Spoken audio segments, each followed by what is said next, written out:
Hey there, Joe Gilder here from HomeStudioCorner.com. Today I want to show you one of my absolute favorite plugins in Studio One. If you're a member of Dueling Mixes or any other of my mixing training programs, then you've probably seen me use this a bunch.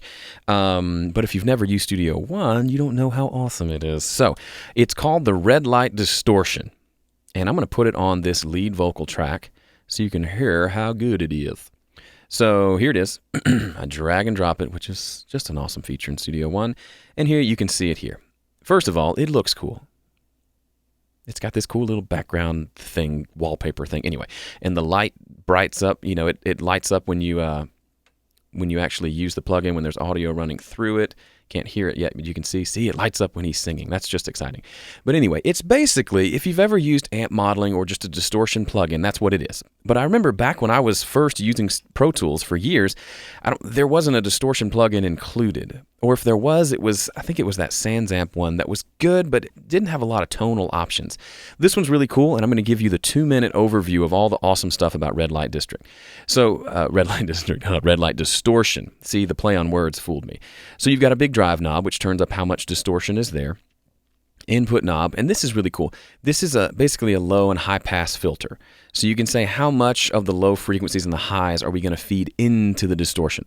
So as you adjust this, if we bring this up, then all the really low frequencies are no longer hitting the distortion, which means it's going to distort in a different way. If we let it go all the way back, the distortion will be different. The sound of an actual distortion pedal, for example, running a bunch of low frequencies through it, it distorts differently. So this will adjust the kind of the tone of how much low frequencies are present, but also how the distortion reacts to the signal itself. Same with the high frequencies.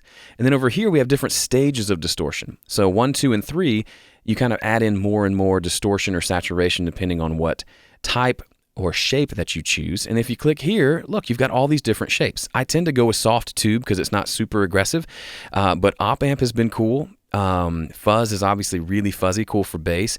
And then these other ones are just, if you really want to go really distorted and gross, you can switch to something like a hard tube. And then that actually gives you a distortion adjustment in addition to the drive. And then your output gain. One thing I've noticed, this is a very hot plugin. I tend to have to put my output gain way down here to match the before and after volume-wise. And then finally, there's a mix knob that lets us blend between the two. So let's just real quickly dial in a vocal tone, adding some distortion to it. I see your face and everything. So I'm going to go back to the soft tube. I see your face and everything that I see. I see your face and everything that I see. So I'm going to increase the input so it gets a little more distortion in there. I see your face and everything that I see. Roll off some of the lows. I see your face and everything that I see. So you may think, Joe, compared to the bypass vocal sounds great. I see your face and everything that I see. But maybe you want it to have some extra grit. But you don't want it to be all distortion, right? I see your face and everything that I see. Certain styles of music, rock songs, you may want to have a section that's just distorted like that. But a lot of times what I find is you want to blend between the two. So the mix knob built in makes that very easy. You can duplicate the track and do parallel processing, that's fine.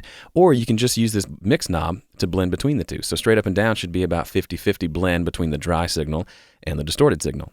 I see your face and everything that I see. Maybe make the blend a little more towards the dry side. I see your face and everything that I see. And there you go. I see your face and everything that I see. So when you're blending, maybe you go more aggressive on the distortion. I see your face and everything that I see. Now, this certainly isn't a mixing tip. That there doesn't necessarily sound great on this song, but you can see if you put that on a bass or on a guitar or on anything, if something's not working well, a lot of times I'll throw a distortion on there just to see what happens and see what different tones come out. Maybe I'll use the mix knob, maybe I won't, but it suddenly opens up all sorts of possibilities right here with the stock plugins that come with Studio One. I'm a big fan of the stock plugins in Studio One. So if you haven't checked out Red Light Distortion, play with it, spend time with it. It is well worth your time to get to know it better and to find out what it can do for you in your mix. I'm Joe from Home Studio Corner. Thanks for watching.